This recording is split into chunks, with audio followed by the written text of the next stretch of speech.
Hi everyone. இந்த வீடியோவில் நம்ம இங்கிலீஷ் ஷார்ட் அண்ட் சாப்டர் 15 பார்க்க போகிறோம். சாப்டர் 15 வந்து என்னென்னா circle and loops to final hooks. So இதுக்கு முன்னாடி சாப்டர் 13 நினைக்கிறேன். அதில் வந்து circle and loops to initial hooks பார்த்தோம் இல்லைங்களா. அதாவது இனிஷியல் ஹூக்ஸில் எஸ்ஆர் அந்த small circle big large circle வந்துச்சுன்னா அதை அந்த ஹூக்கோடு எப்படி சேர்த்து எழுதுறதுன்னு பார்த்தோம். அதே மாதிரி இப்போ ஃபைனல் ஃபைனல் ஹூக்ஸ் வந்து போன சாப்டரில் பார்த்துருப்போம். என்எஃப்பி பார்த்தோம் இல்லைங்களா.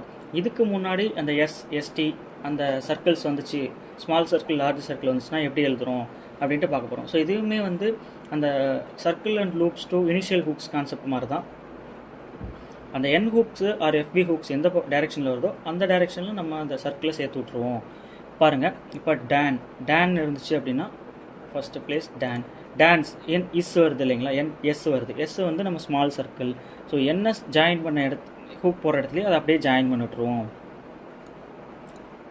டான்ஸ், இப்போ செஸ் அப்படின்னு வரும்போது செஸ் வந்து எஸ்ஐஜி. ஸோ இந்த மாதிரி இதுக்கு வந்து நம்ம லார்ஜ் சர்க்கிள் யூஸ் பண்ணணும்னு பார்த்தோம் இல்லைங்களா. ஸோ அந்த செஸ் அப்படின்னு வருது, அப்போ லார்ஜ் சர்க்கிள் யூஸ் பண்ணிக்கலாம். டான்ஸ்லேயே செஸ். ஸோ ஒவ்வொரு சைன் கரெக்டாக வச்சுருங்க. டான்ஸ்டு சிஇடி, அதாவது சிஇடி வந்தால் வந்து நம்ம எஸ்டியான சைனே யூஸ் பண்ணிக்கலாம் அப்படின்ட்டு பார்த்தோம் இல்லைங்களா. ஸோ அதே யூஸ் பண்ணுறாங்க. டான்ஸ்டு அப்படின்னு இருந்துச்சுன்னா டான்ஸ்டு. அதே மாதிரி எஸ்டிஆர் சவுண்ட் வந்து வந்துச்சு அப்படின்னா அதையும் நம்ம யூஸ் பண்ணிக்கலாம். ஸோ ஹூக் எந்த டைரெக்ஷனில் போடுறோமோ அதே டைரெக்ஷனில் நம்ம அந்த சர்க்கிளில் போட்டு விட்டுடலாம். சர்க்கிள் அண்ட் லூப்ஸை வந்து போட்டு விட்டுடலாம். அடுத்து இது பாருங்கள், ஸ்பின் வந்து ஸ்பின். அடுத்து ஸ்பின்ஸுங்கும் போது ஆஸ் யூசுவல் நமக்கு தெரியும், அந்த என் ஹூக்கில் சர்க்கிள் போட்டுவிடுவோம். ஸ்பின்ஸ்டர் அப்படின்னு வரும்போது ஸ்பின்ஸ்டர். ஸோ அடுத்து ஸ்பின்ஸ்டர்ஸ் அப்படின்னு வருது இல்லைங்களா. ஸோ இதுவுமே நம்ம முன்னாடி சாப்டர்லேயே பார்த்துருப்போம். ஸ்பின்ஸ்டர் மறுபடியும் ஒரு எஸ் வருதுன்னா ஆப்போசிட் சைடில் ஸ்மால் சர்க்கிள் போட்டுவிட்ருவோம். ஸ்பின்ஸ்டர்ஸ். ஸோ இந்த எக்ஸாம்பிள்ஸ்லாம் பார்த்தீங்கன்னாலே உங்களுக்கு தெரியும். எக்ஸாம்பிள்ஸ் வந்து ப்ராக்டிஸ் பண்ணிடுங்க. அடுத்து பாருங்கள், curves followed by ns. So the small circle representing the sound of z is added to the hook n attached to the curves by writing the circle inside the hook. So இந்த concept பார்த்தோம் இல்லைங்களா, circle inside the hook, அதாவது கொக்கிக்குள் கொக்கி. நம்ம போன சாப்டர்லேயே பார்த்துருப்போம். அந்த initial ஹூக்ஸுக்கு S sign போடுறதுலேயே பார்த்துருப்போம். கர்வ்டு ஸ்ட்ரோக்ஸ், அதாவது வளைவு கோடுகளுக்கு அந்த ஹூக்குக்குள்ளே எஸ் சைன் போடுவோம். அதே மாதிரி தான் இங்கே என் ஹூக்குக்கும் அந்த ஹூக்குக்குள்ளே எஸ் சைன் போட போகிறோம். ஸோ ஃபஸ்ட் எக்ஸாம்பிள் பாருங்கள், ஃபைன். இப்போ ஃபைன்ஸ் அப்படின்னு வந்துச்சு அப்படின்னா அந்த என் ஹூக்குக்குள்ளே எஸ் சைன் போட போகிறோம். ஃபைன்ஸ். அடுத்து வைன் அப்படின்னா வைன்ஸ் அப்படின்னா வைன்ஸ். இந்த ஹூக்குக்கும் இந்த எஸ்ஸுக்கும் வந்து கொஞ்சம் கேப் இருக்கணும், அது நல்லா பார்த்துக்கோங்க. அடுத்து ஷைன்ஸ், இது இப்படி போட்டால் ஷைன், அது வந்து ஷைன்ஸ். இது இயர்ன்ஸ். எக்ஸாம்பிள் வந்து பார்த்துக்கோங்க.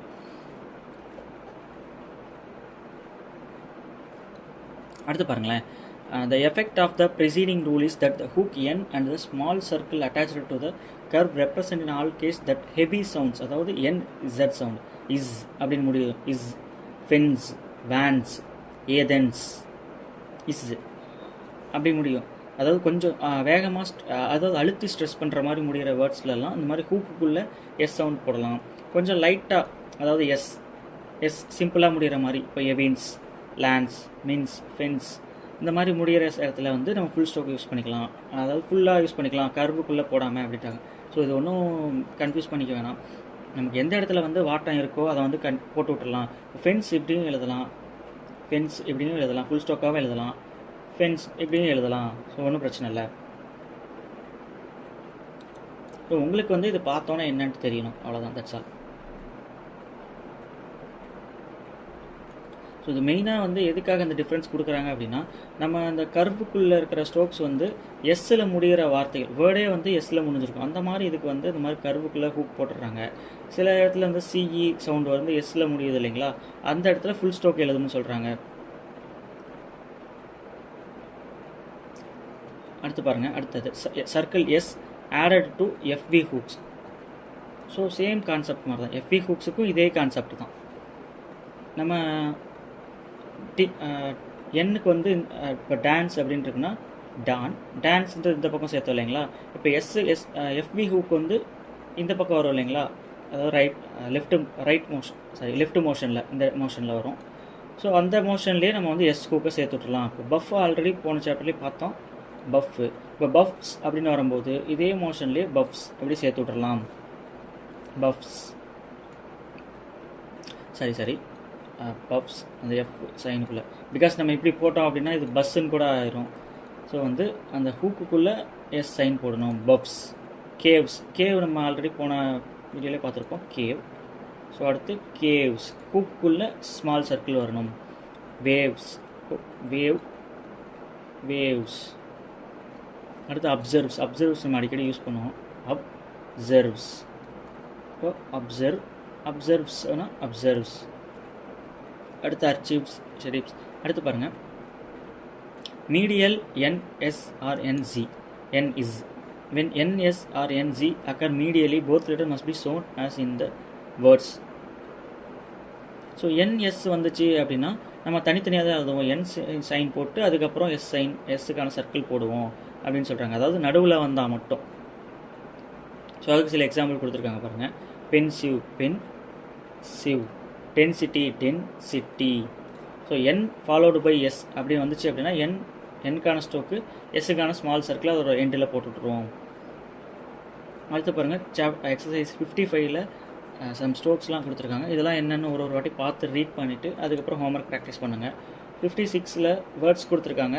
இது நீங்கள் வந்து பென்ஸ், இது ஒரு வாட்டி இந்த மாதிரி ஸ்ட்ரோக்ஸ் வந்து எழுதி பார்த்துட்டு அதுக்கப்புறம் நீங்கள் ஹோம்ஒர்க் ப்ராக்டிஸ் பண்ணுங்கள். அடுத்து கிராமலாக்ஸ் கொடுத்துருக்காங்க. BLNS ஃபஸ்ட்டு பிளேஸில் போட்டால் பேலன்ஸ். அடுத்து சர்க்கம்ஸ்டான்சஸ் இப்படி. அடுத்து deliverance, DL stroke NS stroke deliverance. Signify, SG signified, significant. அடுத்து சிக்னிஃபிகன்ஸ், என்ஸ் வந்துச்சு அப்படின்னா சிக்னிஃபிகன்ஸ். அடுத்து ஒப்பீனியன், NN ஸ்டோக்கு செகண்ட் பிளேஸில் போட்டிருக்காங்க, ஒப்பீனியன்.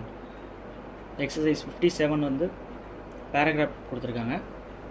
ஸோ இதை ஒரு வாட்டி பார்த்து ரீட் பண்ணிவிட்டு அதுக்கப்புறம் ஹோம்ஒர்க் பண்ணுங்கள். அடுத்து எக்ஸசைஸ் 58 பாருங்கள். அதுவும் நமக்கு வந்து பேராகிராஃப் தான், வேர்ட்ஸ் கொடுத்துருக்காங்க.